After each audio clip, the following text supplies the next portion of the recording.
नमस्कार, मेरा नाम है गौरव पाल। आप देख रहे हैं गौरव का चश्मा।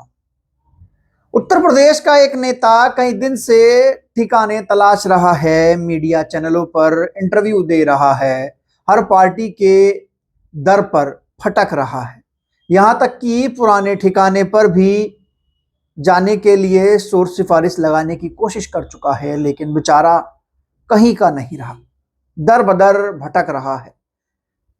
एक समय पर उत्तर प्रदेश का मिनी सीएम हुआ करता था, आज ना तो विधायक है, ना सांसद है, ना ही किसी पार्टी का झंडा उठाने वाला कार्यकर्ता बचा है। जी हां दोस्तों, साथ ही साथ उत्तर प्रदेश में 2027 में क्या एक और गठबंधन जो है वो बनने जा रहा है? क्या चंद्रशेखर और असुद्दीन ओवैसी एक बार फिर से दलित मुस्लिम समीकरण पर एक्सपेरिमेंट करने के लिए उत्तर प्रदेश में आ रहे हैं? क्योंकि इससे पहले ओवैसी और चंद्रशेखर का अलायंस बिहार में हो चुका है। अब सवाल ये उठ रहा है कि क्या कुछ हुआ है, क्या मुलाकात हुई है, क्या बात हुई है? इस तरीके के कयास लगाए जा रहे हैं। इन दोनों खबर पर चर्चा करेंगे, लेकिन उससे पहले आप लोगों से निवेदन है कि चैनल को सब्सक्राइब कर बेल आइकन दबा दीजिए। जी हाँ दोस्तों, आज नसीमुद्दीन सिद्दीकी की बात होगी। नसीमुद्दीन सिद्दीकी वो व्यक्ति जो बसपा सरकार में मिनी मुख्यमंत्री हुआ करता था, वो व्यक्ति जो जिसका रुतबा, जिसके रुबाब में कोई कमी नहीं थी। एक तरीके से ये कह लीजिए कि मायावती के बाद उसका दूसरा नंबर हुआ करता था। बड़ी बड़ी गाड़ियों से चलता था, बड़ी बड़ी बैठकों में बैठता था, छोटे मोटे लोगों से तो मिलता भी नहीं था। लेकिन आज उसके यह आलम हो चुका है कि वो दर बदर भटक रहा है, पार्टी दर पार्टी, हर मत्थे पर, हर दर पर मत्था झुका रहा है, लेकिन कोई पूछ नहीं रहा है। जी हाँ, आखिर क्यों? नसीमुद्दीन सिद्दीकी अब तक अपना राजनीतिक भविष्य क्यों नहीं तलाश पाए? कांग्रेस छोड़े उन्हें लगभग 2 हफ्ते से ऊपर होने जा रहे हैं, लेकिन अब तक नसीमुद्दीन सिद्दीकी ने कोई दूसरी पार्टी ज्वाइन नहीं। कहा था कि 4 फरवरी तक ऐलान कर देंगे, लेकिन अब तक कोई पार्टी ज्वाइन नहीं की। क्या कहीं बात नहीं बनी, या कोई भी नसीमुद्दीन सिद्दीकी को अपनी पार्टी में लेना नहीं चाहता है? जी हाँ, इसके पीछे का कारण क्या है, हम उसको लेकर चर्चा करेंगे। नसीमुद्दीन सिद्दीकी एक समय पर बहुजन समाज पार्टी में 18 मंत्रालयों के मंत्री थे। मायावती की सरकार में नसीमुद्दीन सिद्दीकी का जो रौला था वो शायद ही किसी का रहा हो किसी भी सरकार में। उस तरीके का धुआंधार रौला और उस तरीके का बड़ा पोर्टफोलियो, और नसीमुद्दीन सिद्दीकी बसपा में रहे, लंबे समय तक रहे। लेकिन जिस तरीके से नसीमुद्दीन सिद्दीकी बसपा छोड़कर कांग्रेस में गए, कांग्रेस में अपनी जगह तलाशने लगे, वहां पर भी किसी ने नहीं पूछा। हाल ही में नसीमुद्दीन सिद्दीकी ने एक वीडियो में, एक इंटरव्यू में यह दावा किया कि राहुल गांधी उनको हाथ पकड़कर कांग्रेस में लेकर आए थे, लेकिन उसके बाद प्रियंका गांधी की टीम के लोगों ने उनको यूपी कांग्रेस में काम नहीं करने दिया। शुरुआत में तो राहुल गांधी से बात हो जाया करती थी, मैसेज वैसेज फोन वोन पर कर दिया करते थे। बाद में राहुल गांधी ने भी नसीमुद्दीन सिद्दीकी से किनारा कर लिया। आखिर क्या कारण रहा कि नसीमुद्दीन सिद्दीकी से राहुल गांधी ने भी किनारा किया? सबसे बड़ा सवाल यही है, और इसका जवाब है क्रेडिबिलिटी। देखिए, राजनीति में कुछ और चले न चले, राजनीति में विश्वास, भरोसा बहुत बड़ी चीज है। अगर किसी व्यक्ति को आप पर भरोसा है राजनीति में, तो वो आपके लिए कुछ भी कर जाएगा, क्योंकि राजनीति में मेन बात भरोसे की और बातें बताने की है। अगर मैं भरोसा कर किसी के सामने कोई बात डिस्क्लोज करता हूं, तो मैं इस बात की उम्मीद रखता हूं कि सामने वाला मेरा खास आदमी है, भरोसेमंद आदमी है, मुझे कल धोखा नहीं देगा। नसीमुद्दीन सिद्दीकी ने बीएसपी सुप्रीमो मायावती के साथ जो किया, जो धोखा दिया, जो बातें कही, जिस तरीके के ऑडियोज पार्टी छोड़ने के बाद सीडिया बनाकर चैनल्स में सर्कुलेट किए, सबको सुनाए, दिखाए, बताए, उससे नसीमुद्दीन सिद्दीकी ने एक चीज खो दी, वो थी क्रेडिबिलिटी, वो था भरोसा।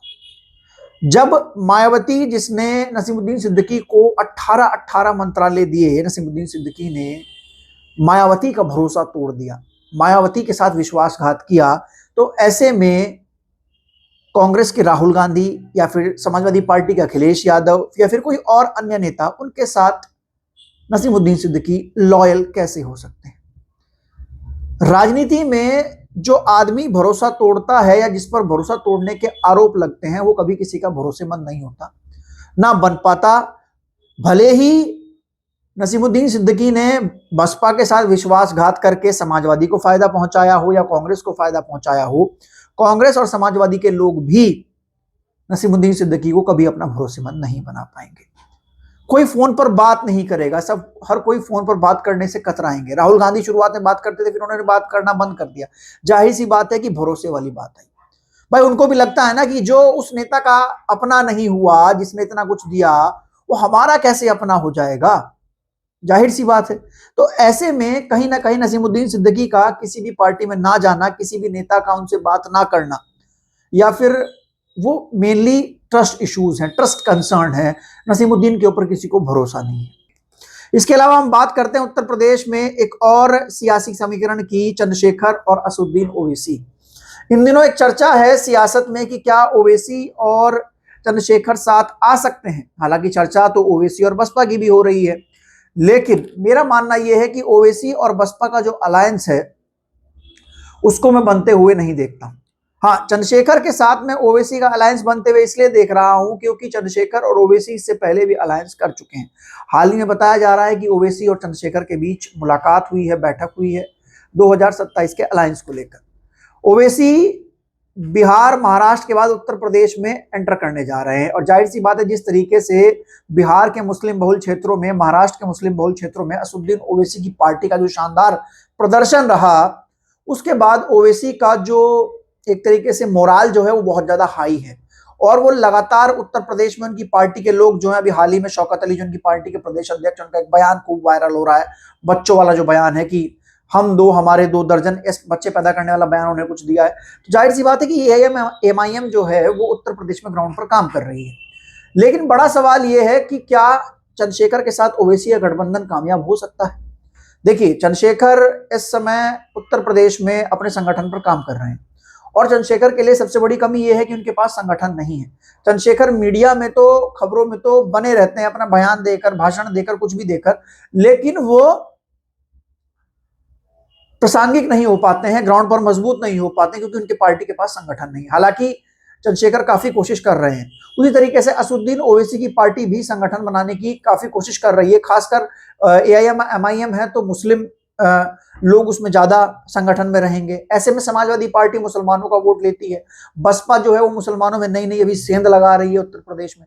तो जाहिर सी बात है कि असदुद्दीन ओवैसी जो है वो ऑप्शन उतनी पसंद ना बन पाए उत्तर प्रदेश के मुसलमानों के। हालांकि मुस्लिम बहुल क्षेत्रों में बन सकते हैं, लेकिन ऐसी 2 पार्टी जो दलित और मुसलमानों की सेकेंडरी पसंद है, भाई दलितों में तो बसपा के बाद लोग बाग असपा पे जाएंगे, और रही बात एआईएमआईएम पर, तो समाजवादी पार्टी के बाद एआईएमआईएम पर आएंगे। और जाहिर सी बात है जिस तरीके से प्रचार असदुद्दीन ओवैसी को लेकर होता है, B team B team B team का, तो उसी तरीके से जो समाजवादी पार्टी होगी इस प्रचार को तेज करेगी, इस प्रचार को और फैलाएगी।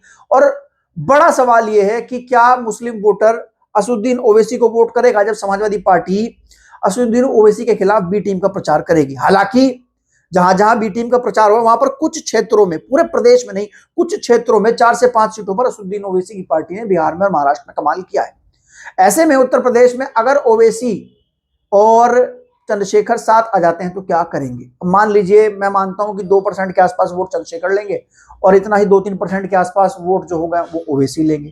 अब जाहिर सी बात है ये 3 से 4% के वोट बैंक पर ये गठबंधन जो है कौन सी सरकार बना लेगा, ये अपने आप में एक सवाल है।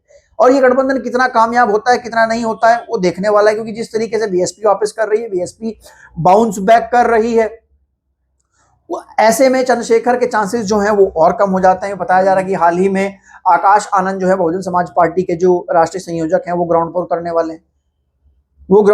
वाले हैं, जाहिर सी बात है ये सब भी बहुत मायने रखेगा और तय करेगा कि ये जो गठबंधन शायद जिसकी बात चल रही है, जिस डील को सील करने की बात चल रही है ओवैसी और चंद्रशेखर की, वो कितनी जमीन पर उतरती है।